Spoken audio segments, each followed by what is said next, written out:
Hello, I am literally the face behind Ray Creates, and I have to admit it feels a little bit uncomfortable on this side of the camera, but I wanted to say a quick hello and talk to you a little bit about how I came to be doing mindful watercolours. I have a lot of artwork that I would also like to share with you, so what I've decided to do is say hello, show you my face, and then we're just going to talk while we're looking through some of my artwork.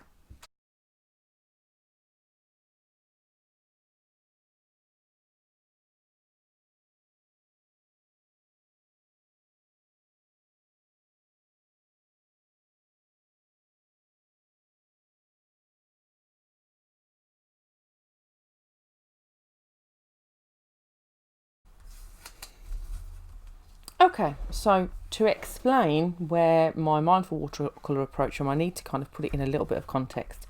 So in 2018, I joined up to Book of Days and Moonshine, and it quickly became the two classes that I was really using a lot.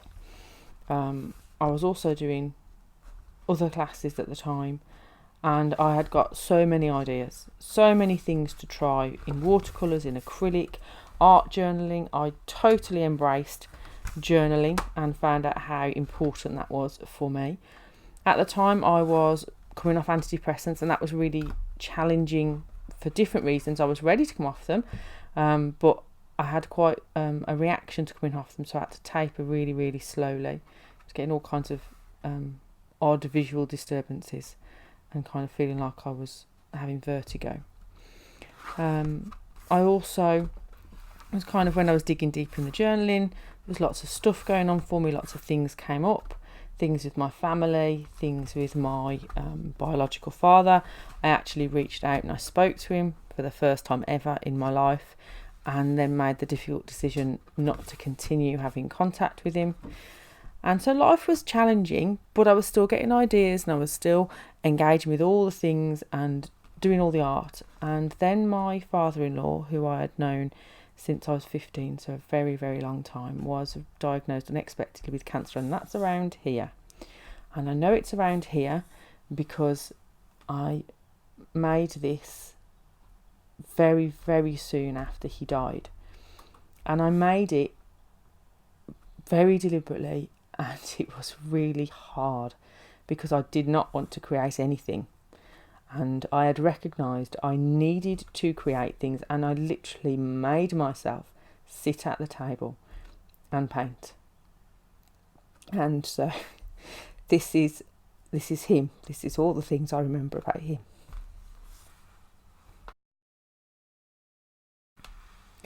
And I made myself paint because I had recognised through all the stuff that I'd done that creating was really, really important to me. And then I did this, and this was based on one of Effie's lessons that she did at the perfect time for me. But then I couldn't. Everything I seemed to do seemed to fall into the category of me not liking it, or not working, or me not being pleased with it. And everything felt so hard. And then I didn't have ideas. And even if I tried to sit and follow a class lesson, I was deeply, deeply dissatisfied with the result. I literally hated it, and I threw things in the bin, and I knew I needed to paint, and I literally got to a point where I couldn't do anything. I couldn't be in the process and enjoy the process and be okay with an end result that I didn't like. I couldn't be in the process and enjoy the process and make anything that I liked. I was stuck in this little bit of a trap, a difficult situation, call it whatever you will, but it was a real gnarly little point. And that was the point at which that I started to use mindful watercolours. And I'll talk a little bit about what I did and what that looked like in a little bit. But just so you know, there was a happy ending because I did find a way to carry on, and you can see that I did because I carried on painting, and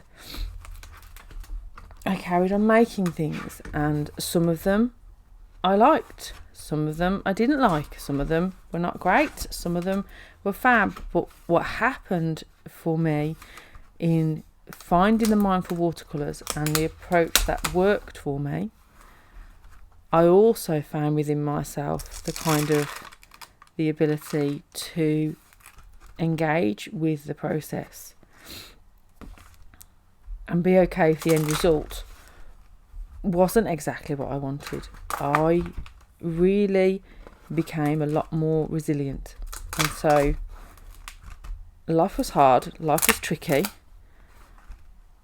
but a bit like Effie kind of says, I got to my arty table and I did something. And that was what mindful watercolours started out as for me, and it meant that I got to my table and I could do something that was without pressure. And some of that lack of pressure came from the fact that it didn't have to look like anything. And it started out as some really simple kind of watercolour exercises, so stripes and lines in graduating colours. Now some of these are a little bit big, so they may go off the camera shot. I'm sorry about that. I literally can't get my camera to zoom any further away. So I did things like this, and I literally have this in many colours, lots of them. I did things like playing around with cling film on backgrounds. So I had all these backgrounds and I needed something simple to put on them, so I started sticking on silhouettes.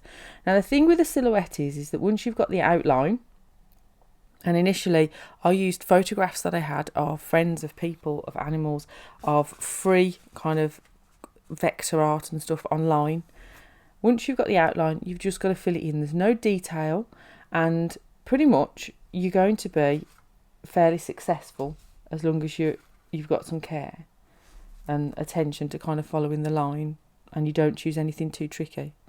This was one of my dogs. I also started making backgrounds and putting quotes on them and quotes underneath them. And so you can see I've got a massive collection of these guys lurking around. I then started to use the idea of silhouettes and put things into them. And kind of, I loved galaxies. And I was really ending up focusing back in on watercolours. I loved the watercolour medium, and I loved the way the paints moved and behaved. And I think because it was perhaps the medium that I felt most comfortable with, because I'd used it when I was a child, that's why I went back to it. It may be something deeper, it may not be that at all, but that's what I think. And so I started making these. These just basically live on my shelf. And I made loads of them. I gave some of them as gifts.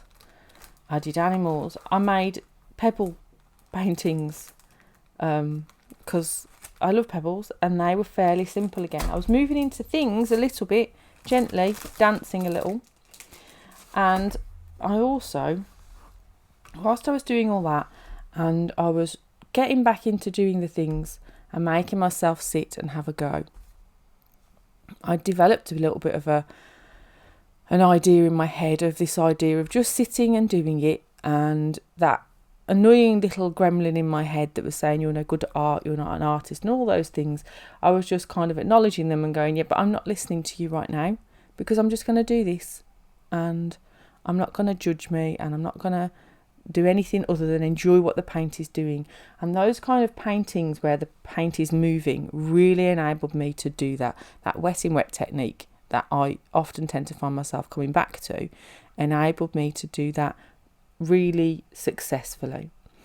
A friend during this time sent me a little book in the post, a little book of mindfulness, and as I started to read it, I was like, oh, this sounds ever so much like what I am doing. And so I went down a little rabbit hole, and I found out some more, and I learnt some more, and I even took a course at one point to kind of deepen my understanding of what that meant, and also what it meant for me. So alongside that, I made this little journal. Effie really got me into making little journals again, something that I'd kind of done and then forgotten about, and then you see someone do it again and you see how awesome it is and how inspiring theirs are, and you go, I remember loving that and I want to do it again and more. And so I made a really simple, just stitched pamphlet, and I started doing these. And this is what mindful watercolours looks more like now, but they're still not things. They are watercolour techniques and patterns and shapes. And doing them like that means they don't have to look like anything. They don't have to look how a face looks. They don't have to be shaded correctly to look right enough for me to not be judgmental about them. At this point, that's kind of where I needed to be, and it worked really well for me. And I didn't have to have an idea. I could come back to this and do it in a different colour, as I did. I can come back to this exercise and I can do it in a different colour. And I can go and find marks by going for a walk or looking in my house. I can see how many greens I can make. I could do it again in purples, in browns. And I did start to do things, but they're very stylised things. And they are deliberately stylised. I've taken them down to the essence of what does a little red toadstooly mushroom need. It needs to be red, it needs to have spots, it needs to have a stem, it needs to have that little wiggly skirt. And then I worked with that rather than taking an actual fly agaric mushroom and trying to paint that. And then that for me leads to comparison of, does my drawing look exactly like the thing? And at this stage, that would have led to lots and lots of judgments. Now I've kind of got a different take on that. But then this stylising enabled me to not be making those direct comparisons and move me away from being so judgmental and help me to develop in that. Same with things like the cactus. What are the key bits of being a cactus? And often after I'd done something that was close to being an actual thing, but was a repeated pattern. I wasn't trying to put together a massively complicated anything. It was the same thing repeated, and that repetition was really important for me. I'd go back. And, playing with colour, playing with marks, wet in wet, these techniques just in different forms I come back to again and again. The cover is actually an adapted technique from one of Effie's lessons and was awesome. And I think it's in Book of Days 2019, and it's a little bonus somewhere around April or May. So around January then of 2019, I kind of wondered, would anybody else like this? Would it help anybody else? It had really helped me. And that little book that a friend sent me, kind of in the midst of all the difficult time when I couldn't paint, had helped me to understand a little bit more about what the world might mean by mindfulness as opposed to what I meant by mindful watercolours. And I came up with these kind of 3 ideas that were key for me and key in that mindfulness practice that is what everybody else knew when you said mindfulness to them. And they were the ideas of kind of being present. And by that, it means kind of focused on what you're doing right now. It's a bit like the name, really. Your mind is full of whatever it is you're doing. That can be the washing up, walking, breathing, petting the dog, brushing your hair. It doesn't have to be art or anything. It can be anything at all. But for me, it was my mind was full of the painting.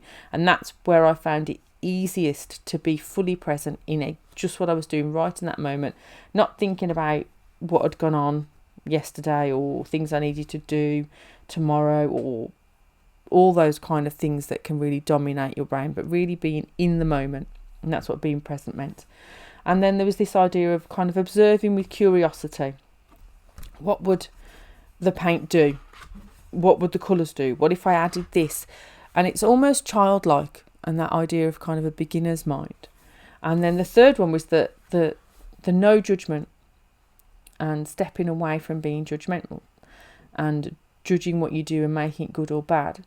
And I've come to more of an understanding through this year of what that means for me. And it's this idea of discernment rather than judgment that is really important to me. And to me as an artist in particular, I think.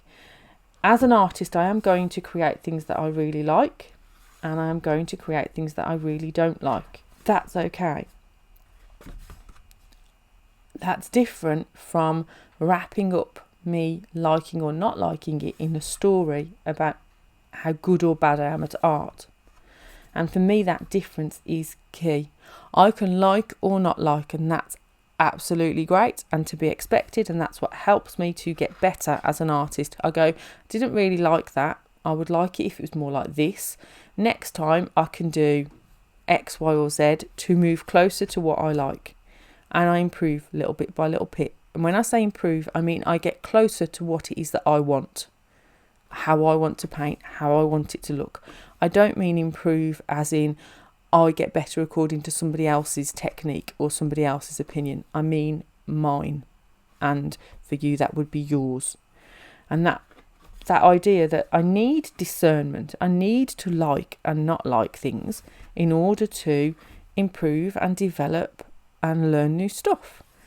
What I don't need is a story in my head about, well, that was really awful and that looked nothing like it and you hadn't got a clue about the colours and you're terrible with this and you can't do that and you're not an artist. I don't need any of that. That's all judgment.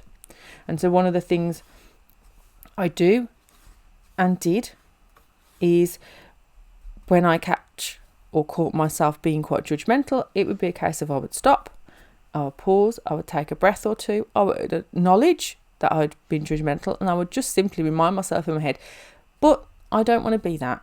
I don't want to be talking about myself like that. So actually, yes, that colour combination is not great and I don't like it.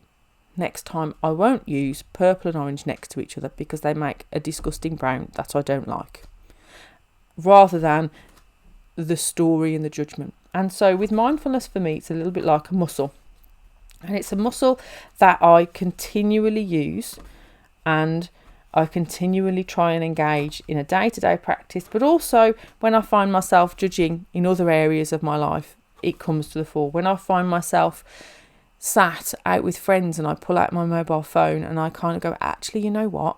You're here to be with your friends. Stick the mobile phone face down. The world will wait. You can be present fully with them and engage fully with them. And so it does kind of flow over into other parts of my life. But when I'm painting, I use that muscle and I will still find myself, judging or thinking about what I need to do for tea tomorrow, or going over a gnarly conversation or something difficult that's been going on.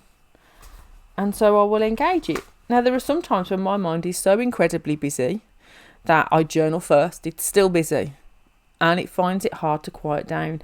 And so I engage in some different things, like I might do some breathing, or I might actually start describing what I'm doing. Like if I were painting this page, I would go line, line, line, squiggle, squiggle, wiggle, and I will describe what I'm doing in my head to give my brain the ability to focus on what I'm doing now. Sometimes I stick on Netflix and my brain that's doing all the talking in my head happily goes off and watches that and leaves me in peace. Sometimes I stick on music. I do what works for me. It doesn't always fall within what the kind of world's definition of mindfulness might be or look like, but this is what works for me and that's what I'm sharing with you. This is kind of it's a playbook, but it's also a if I get stuck and don't know what to do book. And these are places where I've done mindful watercolours but bigger that I could use as part of my journal and art journaling. So I've actually written underneath and then journaled on the top, and then I've done something similar here but then actually put some more words and text on the top of that. These were gratitudes. There's writing of gratitudes underneath all of those feathers.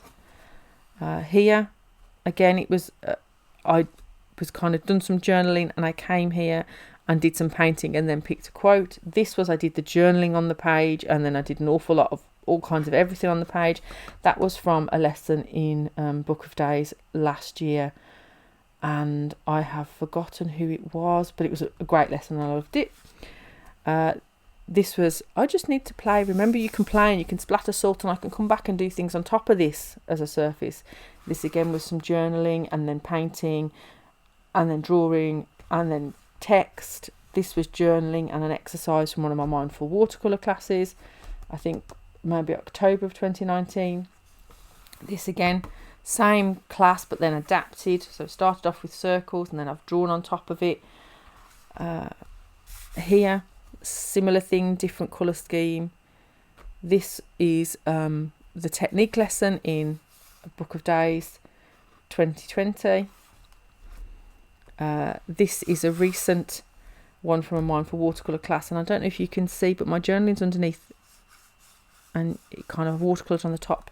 And my favourite technique to do that is to use like a white pen. This is set up for something I'm going to do in December, and this is something I'm playing around with using my mindful watercolour lessons from December and different classes I've got on, just to combine them all together, which I really like. And so that's kind of mindful watercolours for me. These are the kinds of things that in my monthly class we kind of do and then adapt. And I actually haven't stitched together this book because I've got 1 or 2 empty pages, but you can see there are things like there are plants and leaves, but they're stylised things. And this is a really great practice for me when I need to get in and I'm not feeling like I've got an idea, or you know, some days I don't feel like I've got it in me to draw and give the focus I need to something like, say, a face or a really detailed painting, but I need to create.